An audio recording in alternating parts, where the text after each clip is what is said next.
The Fisherman and His Soul by Oscar Wilde. The fisherman climbs down the mountain.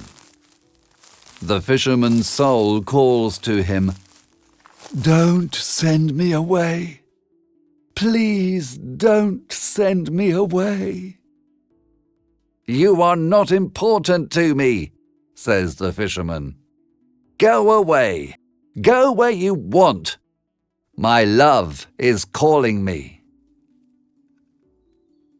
The fisherman arrives at the seashore. He stands with his back to the moon. He looks at the sea. White arms are calling him. His shadow lies before him. His shadow is the body of his soul. The soul speaks again. "Send me away with your heart." "How can I love my mermaid with no heart?" replies the fisherman. "Be kind," says the soul. "Give me your heart." "My heart is for my mermaid. Go!" "Can I not also love?" the soul tries again. "Go! You are not important to me," cries the fisherman. He takes the little knife and he cuts his shadow away from his feet. The shadow rises and stands before him. The shadow is the same size as the fisherman. "Go!" says the fisherman. "I don't want to see you again." "No," replies the soul. "I want to meet you again." "How?" asks the fisherman. "You cannot follow me under the sea." "Every year I can come back to this place," says the soul. "I can call you, and you can come." "Okay," replies the fisherman. "I can come." The fisherman jumps into the water. The tritons blow their horns, and the little mermaid comes to meet him. She kisses him. They go down under the water. The soul watches on the beach. He is all alone. The first year passes, and the soul comes back to the seashore. He calls the fisherman. The fisherman rises from the deep water and says, "Why do you call me?" "Come and listen to my story," says the soul. The fisherman comes near. He lies in the water. He leans his head on his hand and listens. The soul begins his story. "I decide to go to the east. Everything in the east is wise. I travel for 6 days. On the 7th day, I come to the land of the Tartars. There are lots of hills, and the land is dry and hot. I sit under a tree and watch. People come and go. Then the Tartars go and fight. The moon is high. I see a fire. There are merchants sitting on carpets. There are tents and camels. I go over, and the chief merchant stands up and takes out his sword. 'Who are you?' he asks me. 'I am a prince. I am running away from the Tartars. I do not want to be their slave,' I answer. The merchant takes my hand, and I sit beside him. Then a servant brings me milk and food. In the morning, the caravan starts on its journey. I ride on a red-haired camel next to the chief. The men of war walk with their weapons. 80 mules follow us with all the things we have to sell. There are 40 camels in the caravan. We leave the land of the Tartars, and we travel to many strange lands. We come to a land where the people curse the moon. We see griffons guarding their gold on white rocks, dragons sleeping in their caves. We pass mountains with snow. We pass valleys with pygmies shooting arrows. At night, we hear wild men beat their drums. We come to the Tower of the Apes. We put fruit before the apes. They do not hurt us. We come to the Tower of the Serpents. We give them warm milk in bowls. They allow us to pass. 3 times on our journey, we cross the river Oxus. We cross on rafts of wood. The river horses try to fight us, but they see our camels and they are afraid. We pay money to the guards of the cities, but they do not open the doors of their cities. They throw bread and cakes over the walls.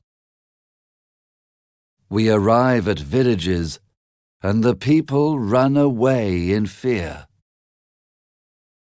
On our journey, we fight many battles. Many people on the caravan die in battle, and many people on the caravan die of hunger. The survivors start to talk about me. Do I bring bad fortune? I pick up a snake. It bites me, but I don't feel anything. Now the people are afraid of me. After 4 months, we arrive at the city of Illel, and we knock at the big metal gates. The guards open the gates, and we go to the marketplace. The merchants and the servants start to sell their goods. The people come and look. On the first day, the priests come and buy. On the second day, the nobles come and buy. On the third day, the craftsmen and slaves come and buy. One day, I am walking in the streets of the city. I come to the temple of the city's god. There are priests in yellow clothes. The temple is rose red, with bells on the roof. I sit in front of the temple by a pool of cool water. A priest comes to me. "What do you want?" he asks. "I want to see the god," I reply. "The god is sleeping," says the priest. "Tell me where, and I can watch him sleep," I answer. "The god is at a feast," he cries. "Give me wine, and I can drink with him," I answer. The priest looks at me, then he takes me by the hand, and we go into the temple.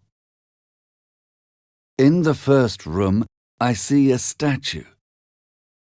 It is made of ebony, and it is the size of a man. there is a ruby on its forehead. Is this the God? I say to the priest. This is the God, he answers.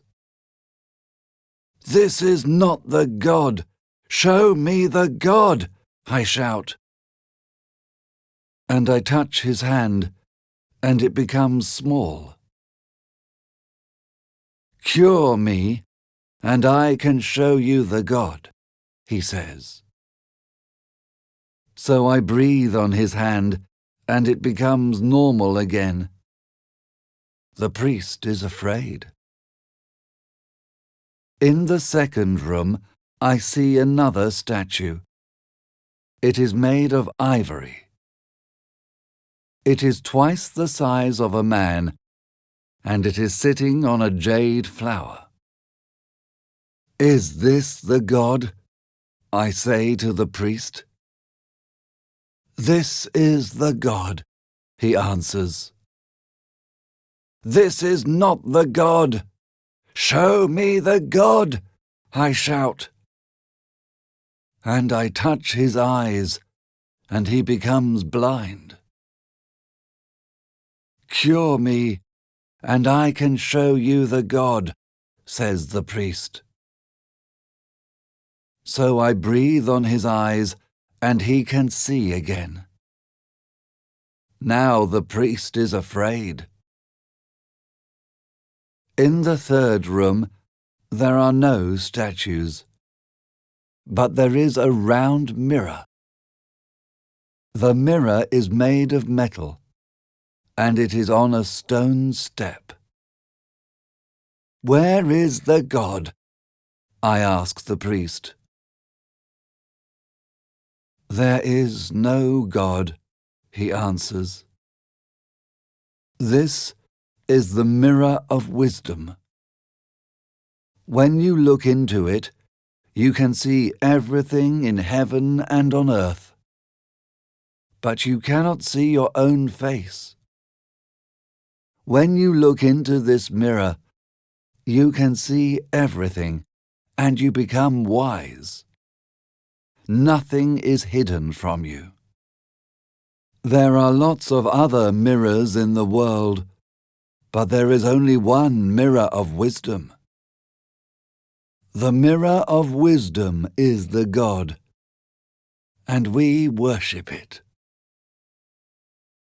I look into the mirror, and I see everything on heaven and on earth. The priest is telling the truth. Then I do a strange thing. I take the mirror, and I hide the mirror of wisdom. The mirror is in a valley, a day's journey from here. This is the end of the soul's story. Then the soul turns to the fisherman and says, "Can I become your soul again? I can become your servant. You can have the mirror of wisdom and become wise. You can have wisdom." But the fisherman laughs. "I don't want wisdom. I want love," he cries. "The little mermaid loves me." "No," says the soul. "Wisdom is important too." "I want love," answers the fisherman. He jumps back into the sea. The soul goes away. He is crying.